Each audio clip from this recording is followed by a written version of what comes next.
So you get a feel for what that was like today as Tisha Thompson joins us now. She's covering the hearing for us.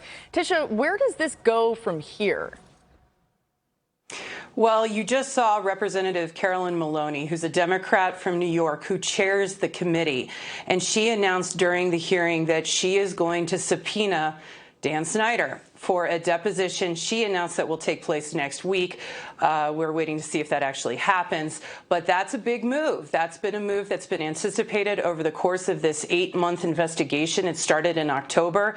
This morning, Representative Maloney also released a 28-page memo along with about 650 pages of depositions to the public for the first time, revealing a lot of details of what they have found during their investigation, and has accused Snyder and his attorneys of essentially running what she called a shadow investigation, where he was trying to investigate 50 former employees that he suspected might have spoken to the Washington Post as part of its original investigation into sexual misconduct in 2020.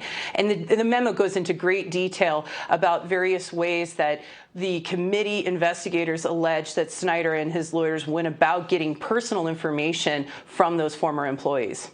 Thanks so much, Tisha, for all of that information. We'll continue to keep an eye on this.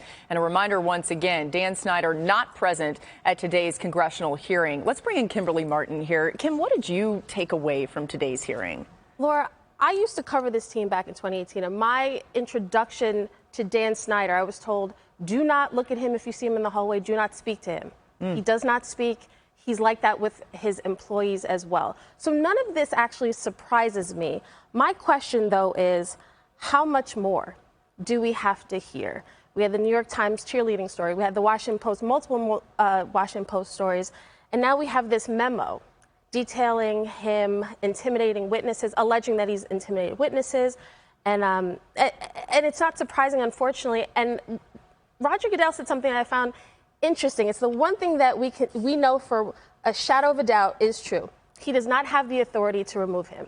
So my question is for the owners, the other 32 owners, what is the tipping point for you? Because Washington wants us to understand that things are better with Dan Snyder taking a back seat. But clearly with him at the head, there are still issues from the past that keep being dragged into the public forum right now, and that's where this team is.